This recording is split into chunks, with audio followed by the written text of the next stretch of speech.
সুপ্রিয় চাকরি প্রার্থী, আসসালামু আলাইকুম। ১৮তম শিক্ষক নিবন্ধনের গণবিজ্ঞপ্তি অচিরেই প্রকাশ পাবে। তো গণবিজ্ঞপ্তিতে আবেদন করার সময় আমাদের যেসব বিষয়ে সতর্ক থাকতে হবে, যে বিষয়গুলো সতর্ক না থাকলে ভুল হওয়ার সম্ভাবনা থাকবে এবং আপনার আবেদনপত্রটি বাতিল বলে গণ্য হবে। যাতে আমাদের আবেদনপত্রে কোনো প্রকার ভুল না থাকে, আর কোন ভুলগুলো হতে পারে আপনি এটা জানেন না। তো আমি আপনাকে জানিয়ে দিচ্ছি কোন ভুলগুলো হবে। এই ভুলগুলো থেকে আপনাকে অবশ্যই বেঁচে থাকতে হবে। তাহলে আপনার আবেদনপত্রটি গ্রহণযোগ্য হবে। তো ১ম ভুলের কারণ যেটা, সেটা হলো আবেদন করার পর নির্ধারিত সময়ের মধ্যে আবেদনের টাকা পরিশোধ করতে হবে। যদি টাকা পরিশোধ না করেন তাহলে আপনার আবেদনটি বাতিল বলে গণ্য হবে এবং দেখা যাচ্ছে আপনি টাকা পরিশোধ না করে বসে আছেন, এদিকে আবেদনের সময় চলে গেছে, আবেদন করতে পারলেন না। ফলে আপনি কিন্তু একটা সুযোগ থেকে বঞ্চিত হলেন। এবার আসি হলো আবেদনের টাকা যখন আপনি পরিশোধ করবেন তখন যে নির্ধারিত নাম্বার থাকবে, খুবই সাবধানতার সহিত সেই নাম্বারে আপনাকে টাকা পরিশোধ করতে হবে। ভুল করে অন্য নম্বরে টাকা পরিশোধ করা যাবে না। ২য় সতর্কতা হলো পুলিশ ভেরিফিকেশন ফর্ম থাকবে। এই পুলিশ ভেরিফিকেশন ফর্ম অবশ্যই আপনাকে অত্যন্ত সতর্কতার সাথে পূরণ করতে হবে। পুলিশ ভেরিফিকেশন ফর্ম ভালোমতো পূরণ না করলে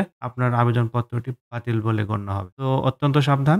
পুলিশ ভেরিফিকেশন ফর্ম যেন আমরা ভালোভাবে পূরণ করি এবং এ ফর্মে কোনো প্রকার ভুল থাকা যাবে না। আর এই ভেরিফিকেশন ফর্মটি আলাদা করে আপনাকে লাগবে না। এটাও এই অ্যাপ্লিকেশনের সাথেই থাকবে। এবার হলো ২য় সতর্কতা যে বিষয়টা, এটাও খুবই আ ইম্পোর্টেন্ট। আবেদনপত্র যখন আমরা পূরণ করব, পূরণ করার সময় প্রত্যেকটা তথ্য নিজে ৩ বার করে দেখব এবং অন্য আরো একজনকে দিয়ে ৩ বার দেখাবো। তাতে করে কি হবে? আমার আবেদনে কোনো ভুল থাকলে সেই ভুলগুলো সহজেই চোখে পড়বে এবং ভুলের হাত থেকে আমরা বাঁচতে পারবো। তাহলে মনে রাখতে হবে নিজে দেখব ৩ বার এবং অন্য একজনকে দিয়েও ৩ বার দেখাবো। এতে করে ভুল ধরার সম্ভাবনা বাড়বে এবং ভুল থাকলে আমরা ভুলের হাত থেকে বেঁচে যাব। তারপরে আসি হলো এই আবেদন ফর্ম পূরণ করার সময় যেন ভুলেও আমরা অন্যের হাতে দিয়ে না দেই। দোকানদারকে বলে দিলাম যে আমার নামে ৪০ টা এপ্লাই করেন। আমার বন্ধুকে বললাম ৪০ টা এপ্লাই করেন। আমার যেতে পারতেছি না, আমার সমস্যা এটা হচ্ছে, ওইটা হচ্ছে। এগুলো করা যাবে না। নিজে বসে খুবই ভালোভাবে দক্ষতার সাথে এই কাজগুলো করতে হবে। সময় দিতে হবে। আপনি জব করবেন তার জন্য এটুকু সময় আপনি দিবেন না? অবশ্যই আপনাকে এর জন্য সময় ব্যয় করতে হবে। আর এই গুরুত্বপূর্ণ কাজে যদি আপনি সময় দিতে না পারেন,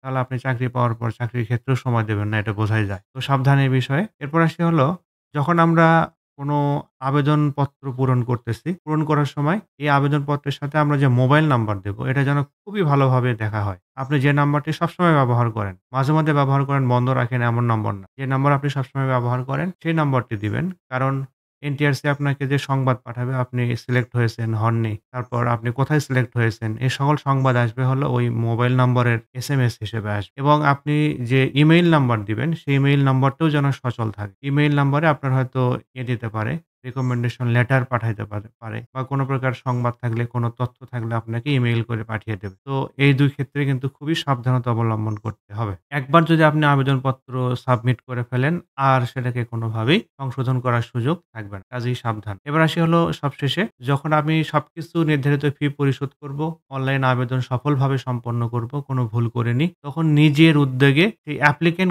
আবেদনের অ্যাপ্লিক্যান্ট কপিটা আপনাকে সংরক্ষণ করতে হবে। এটা পরে প্রয়োজন হবে। যদি এনটিআরসি আপনাকে আর তুলতে না দেয় ওটা, তাহলে কিন্তু আপনি আর কোনোভাবেই সেটা পাবেন না। এটা খুব মারাত্মক সমস্যা হয়ে দাঁড়াবে। এ কারণে যতটা সম্ভব চেষ্টা করবেন যে যাতে অবশ্যই একটা কপি আপনার কাছে থাকে। অ্যাপ্লিক্যান্ট কপি যেন আপনার কাছে অবশ্যই থাকে। তো আজকে এ পর্যন্তই।